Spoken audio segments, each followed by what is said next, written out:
স্বাগতম তোমাদের প্রিয় চ্যানেল অধ্যয়ন শুরু করার আগে বইটি খুলে রাখুন আর আমার সাথে পড়তে থাকুন। আমাদের এই ছোট্ট চ্যানেলটি সাবস্ক্রাইব করতে ভুলবেন না। চলুন শুরু করি। Commercialization of agriculture. Commercialization simply means production of agricultural crops for sale in market, rather than for family consumption. In the process of commercialization, markets for certain products may develop before others. Commercialization of agriculture existed even under the Indian rulers. For instance, the cultivators were selling their products for money in order to pay land tax. But the commercialization under the East India Company was different in many ways. কৃষির বাণিজ্যিকীকরণ। বাণিজ্যিকীকরণ বলতে বোঝায় কৃষি ফসলের উৎপাদন পারিবারিক ব্যবহারের জন্য না করে বাজারে বিক্রির জন্য। বাণিজ্যিকীকরণের প্রক্রিয়ায় কিছু পণ্যের বাজার অন্যদের আগে বিকশিত হতে পারে। এমনকি ভারতীয় শাসকদের অধীনেও কৃষির বাণিজ্যিকীকরণ বিদ্যমান ছিল। উদাহরণস্বরূপ, চাষিরা জমির কর পরিশোধের জন্য অর্থের বিনিময়ে তাদের পণ্য বিক্রি করত। কিন্তু ইস্ট ইন্ডিয়া কোম্পানির অধীনে বাণিজ্যিকীকরণ বিভিন্ন উপায়ে ভিন্ন ছিল। Forced commercialization for the Indian peasant. Commercialization under the company's rule was a forced process. Often the cultivator had to hurriedly sell off a part of his produce at whatever price it fetched in order to meet the high land revenue demand of the state and interest of the moneylender. জোরপূর্বক বাণিজ্যিকীকরণ ভারতীয় কৃষকের জন্য কোম্পানির শাসনের অধীনে বাণিজ্যিকীকরণ একটি বাধ্যতামূলক প্রক্রিয়া ছিল। রাষ্ট্রের উচ্চ জমির রাজস্বের চাহিদা এবং মহাজনের সুদ মেটানোর জন্য প্রায়ই কৃষককে তার উৎপাদিত পণ্যের একটি অংশ তাড়াহুড়ো করে বিক্রি করতে হতো যে দামেই তা পাওয়া যেত। Selective commercialization. Initially the company also exported Indian manufactures, particularly textiles. But after the Industrial Revolution, the cotton mill industry grew in Britain. Soon the mill owners agitated against the East India Company, claiming that the Indian fabrics injured their business. The company was now forced to promote other safe lines of export, and agriculture products was one such line. These products would not compete with British products and could also serve as raw materials for British industry. Thus, the East India Company being a trading company, it brought about commercialization of those crops and agri-products which would not compete with British products and had a demand in the European market at the same time, such as indigo, cotton, raw silk, opium, pepper, tea, sugar, etc. These were sown at the cost of food grains in India. নির্বাচনী বাণিজ্যিকীকরণ প্রাথমিকভাবে কোম্পানিটি ভারতীয় পণ্য বিশেষ করে textile রপ্তানি করত। কিন্তু শিল্প বিপ্লবের পর ব্রিটেনে কটন মিল শিল্পের বিকাশ ঘটে। শীঘ্রই মিল মালিকরা ইস্ট ইন্ডিয়া কোম্পানির বিরুদ্ধে আন্দোলন করে দাবি করে যে ভারতীয় কাপড় তাদের ব্যবসাকে ক্ষতিগ্রস্ত করেছে। সংস্থাটি এখন রপ্তানির অন্যান্য নিরাপদ লাইন প্রচার করতে বাধ্য হয়েছিল এবং কৃষিপণ্য ছিল এমন একটি লাইন। এই পণ্যগুলি ব্রিটিশ পণ্যগুলির সাথে প্রতিযোগিতা করবে না এবং ব্রিটিশ শিল্পের কাঁচামাল হিসাবেও কাজ করতে পারে। এইভাবে ইস্ট ইন্ডিয়া কোম্পানি একটি ট্রেডিং কোম্পানি হওয়ায় এটি সেইসব শস্য ও কৃষিজাত পণ্যের বাণিজ্যিকীকরণ নিয়ে আসে যেগুলি ব্রিটিশ পণ্যের সাথে প্রতিদ্বন্দ্বিতা করবে না এবং একই সময়ে ইউরোপীয় বাজারে চাহিদা ছিল, যেমন নীল, তুলা, কাঁচা রেশম, আফিম, মরিচ, চা, চিনি ইত্যাদি। এগুলি ভারতে খাদ্যশস্যের দামে বপন করা হয়েছিল। Further, the British bought tea from China and paid for it in silver, as the Chinese did not want Western goods. But the Chinese did buy Indian products like ivory, raw cotton and opium. So, the British East India Company gradually brought about commercialization of these commodities in India. The tea could be got in exchange for Indian products. This trade came to be known as triangular trade, with main trading points at Calcutta, Canton and London, with wealth accumulating at London. তদুপরি ব্রিটিশরা চীন থেকে চা কিনেছিল এবং এর জন্য রৌপ্য দিয়েছিল, কারণ চীনারা পশ্চিমা পণ্য চায় না। কিন্তু চীনারা হাতির দাঁত, কাঁচা তুলা এবং আফিমের মতো ভারতীয় পণ্য কিনেছিল। সুতরাং ব্রিটিশ ইস্ট ইন্ডিয়া কোম্পানি ধীরে ধীরে ভারতে এই পণ্যগুলির বাণিজ্যিকীকরণ নিয়ে আসে। ভারতীয় পণ্যের বিনিময়ে চা পাওয়া যেত। এই বাণিজ্য কলকাতা, ক্যান্টন এবং লন্ডনের প্রধান বাণিজ্য পয়েন্টের সাথে ত্রিভুজাকার বাণিজ্য নামে পরিচিত হয় এবং লন্ডনে সম্পদ জমা হয়। At the cost of drain of wealth. Earlier there was little demand for British goods in India. So, the company purchased Indian goods in gold and silver bullion. After the conquest of Bengal, it made these purchases from revenue collected from Indian subjects. This resulted in drain of wealth from India. সম্পদের নিষ্কাশনের খরচে আগে ভারতে British পণ্যের খুব কম চাহিদা ছিল। সুতরাং সংস্থাটি সোনা এবং রৌপ্য বুলিয়নে ভারতীয় পণ্য ক্রয় করেছে। বাংলা বিজয়ের পর ভারতীয় প্রজাদের কাছ থেকে সংগৃহীত রাজস্ব থেকে এসব ক্রয় করা হয়। এর ফলে ভারত থেকে সম্পদ অপসারণ হয়। What crops were commercialized and why? The commercialized crops included indigo, cotton, raw silk, opium, pepper, tea and sugar. Those crops were commercialized which were in demand in European market and did not compete with British products. Raw silk and raw cotton could not be produced in Britain. Indigo, a textile dye, was needed in British market. British commercialized tea cultivation in Assam as they did not want to rely on China for tea. None of these commodities competed with any British products. কোন ফসলের বাণিজ্যিকীকরণ করা হয়েছিল এবং কেন? বাণিজ্যিকীকৃত ফসলের মধ্যে ছিল নীল, তুলা, কাঁচা রেশম, আফিম, মরিচ, চা এবং চিনি। সেসব ফসল বাণিজ্যিকীকরণ করা হয়েছিল যেগুলোর ইউরোপের বাজারে চাহিদা ছিল এবং ব্রিটিশ পণ্যের সাথে প্রতিযোগিতা ছিল না। ব্রিটেনে কাঁচা রেশম ও কাঁচা তুলা উৎপাদন করা যেত না। ইন্ডিগো, একটি টেক্সটাইল ডাই, ব্রিটিশ বাজারে প্রয়োজন ছিল।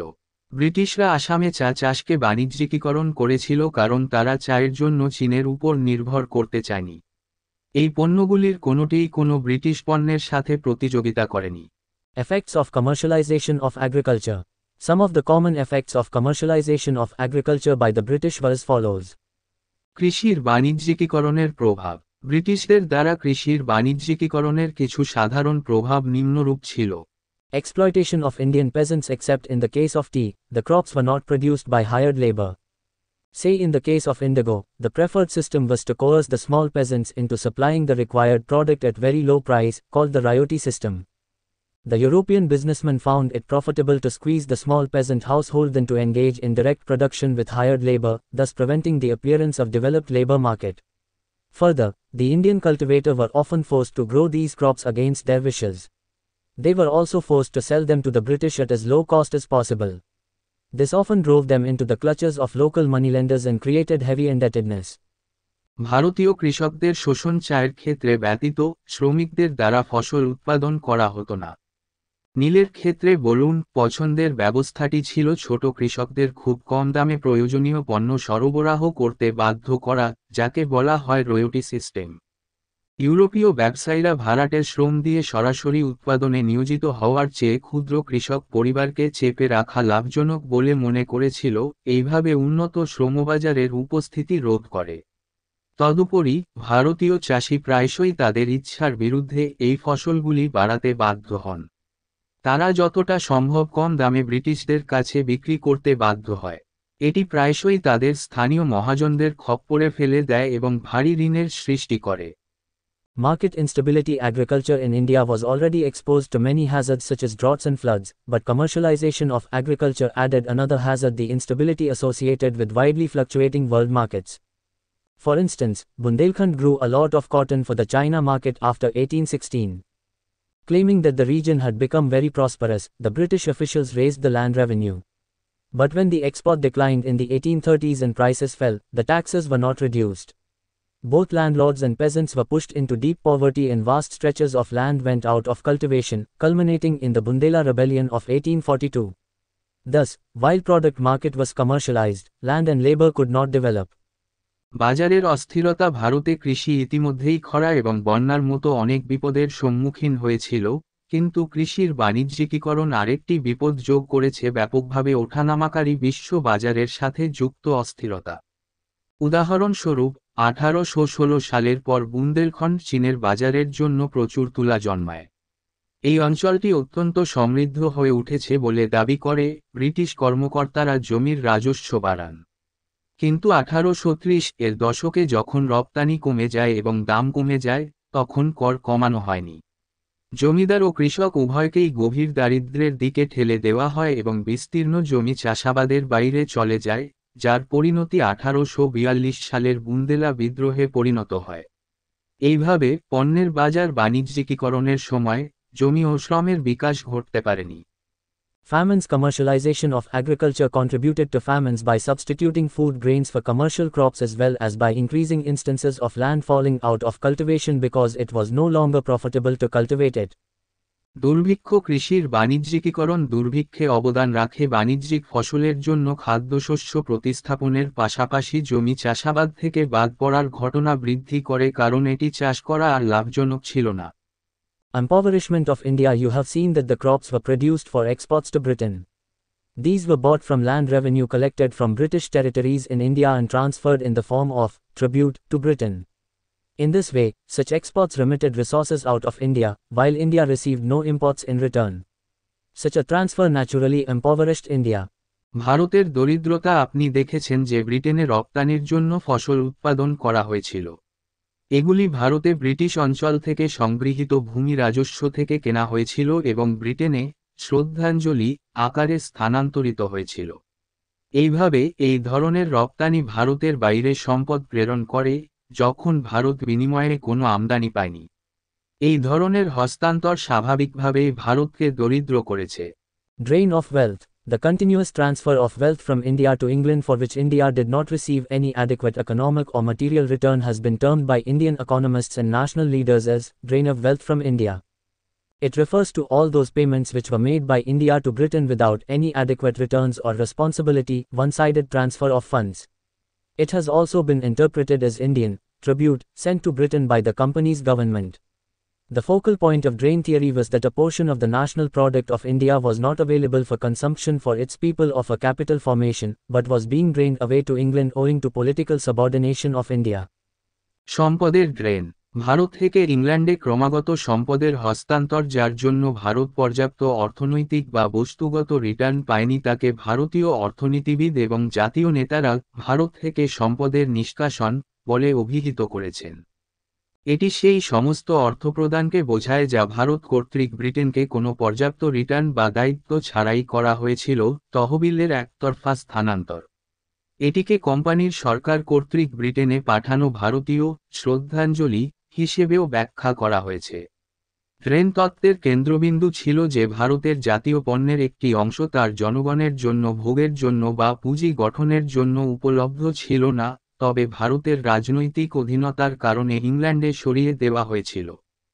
Peculiar to British rule, this drain of wealth happened only during the British rule. All previous Indian rulers, including foreign conquerors such as the Mughals, finally settled in India and made India their home. They spent on roads and canals, temples and mosques and even on personal luxuries, but the wealth remained in India, encouraged Indian trade and industry and gave employment to Indians. But this was never the case with the British. Nearly all Englishmen working in India planned to go back to Britain, taking as much wealth with them as possible. The British remained perpetual foreigners in India. British শাসনের জন্য অদ্ভুত ধন সম্পদের এই নিষ্কাশন British শাসনামলেই হয়েছিল। মুঘলদের মতো বিদেশি বিজয়ী সহ পূর্ববর্তী সমস্ত ভারতীয় শাসক অবশেষে ভারতে বসতি স্থাপন করেছিলেন এবং ভারতকে তাদের আবাসস্থলে পরিণত করেছিলেন। তারা রাস্তা ও খাল, মন্দির ও মসজিদ এমনকি ব্যক্তিগত বিলাসিতাও ব্যয় করেছিল, কিন্তু সম্পদ ভারতেই থেকে যায়, ভারতীয় বাণিজ্য ও শিল্পকে উৎসাহিত করে এবং ভারতীয়দের চাকরি দেয়। কিন্তু ব্রিটিশদের ক্ষেত্রে এমনটা কখনোই হয়নি। ভারতে কর্মরত প্রায় সমস্ত ইংরেজরা ব্রিটেনে ফিরে যাওয়ার পরিকল্পনা করেছিল, যতটা সম্ভব তাদের সাথে সম্পদ নিয়েছিল, ব্রিটিশরা ভারতে চিরকালের বিদেশী থেকে গেল। Comparing the British methods of plunder with the plunder of medieval invaders and rulers, historians have pointed out that while the old-time plunder was restricted to rich men's houses, the colonial plunder reached the most lowly, the most humble and the most remote.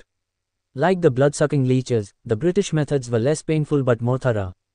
মধ্যযুগীয় হানাদার ও শাসকদের লুণ্ঠনের সাথে British লুণ্ঠনের পদ্ধতির তুলনা করে ঐতিহাসিকরা উল্লেখ করেছেন যে পুরানো সময়ের লুণ্ঠন যখন ধনী পুরুষদের বাড়িতে সীমাবদ্ধ ছিল, ঔপনিবেশিক লুণ্ঠন সবচেয়ে নিচু, সবচেয়ে নম্র এবং সবচেয়ে দূরবর্তী লোকদের কাছে পৌঁছেছিল। রক্তচোষা জোকের মতো ব্রিটিশ পদ্ধতিগুলি কম বেদনাদায়ক কিন্তু আরও পুঙ্খানুপুঙ্খ ছিল। Forms of drain of wealth. Drain of wealth from India began in 1757 when the company's servants carried home bribes and extortions from Indian rulers as well as the common people. Henceforth, the drain continued to occur in the following ways. সম্পদের নিষ্কাশনের form. 1757 সালে ভারত থেকে সম্পদের নিষ্কাশন শুরু হয় যখন কোম্পানির চাকররা ভারতীয় শাসকদের পাশাপাশি সাধারণ মানুষের কাছ থেকে ঘুষ এবং চাঁদাবাজি নিয়ে যায়। এরপর থেকেই ড্রেন নিম্নলিখিত উপায়ে ঘটতে থাকে। 1. Land revenue collected from Bengal began to be used to buy goods in India for export. In other words, the company used its territorial revenue to provide funds for business and generate commercial revenue. In this way, the East India Company developed a self-sufficient system needing no funds from England. 1. Bangla থেকে সংগৃহীত ভূমি রাজস্ব ভারতে রপ্তানির জন্য পণ্য ক্রয়ের জন্য ব্যবহার করা শুরু হয়। অন্য কথায়, কোম্পানি তার টেরিটোরিয়াল রেভিনিউ ব্যবহার করে ব্যবসার জন্য তহবিল সরবরাহ করে এবং বাণিজ্যিক রাজস্ব উৎপন্ন করত। এইভাবে ইস্ট ইন্ডিয়া কোম্পানি একটি স্বয়ংসম্পূর্ণ ব্যবস্থা গড়ে তুলেছিল যার জন্য ইংল্যান্ড থেকে কোনো তহবিলের প্রয়োজন হয় না। 2. Drain of wealth also occurred in the form of companies' remittance to England to pay for salaries and pensions of companies' employees, interest on loans, public debt taken by the company in England, dividends to stockholders of the company, etc. This was also known as home charges.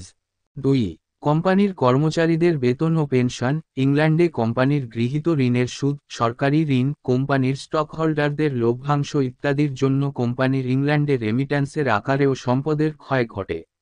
Home charge নামেও পরিচিত। 3. Drain of wealth also occurred in the form of bribes, payments to shipping companies, insurance companies and banks. ঘুষ, shipping company, বীমা company এবং ব্যাংককে অর্থ প্রদানের মাধ্যমেও সম্পদের লোপাট হয়েছে। 4.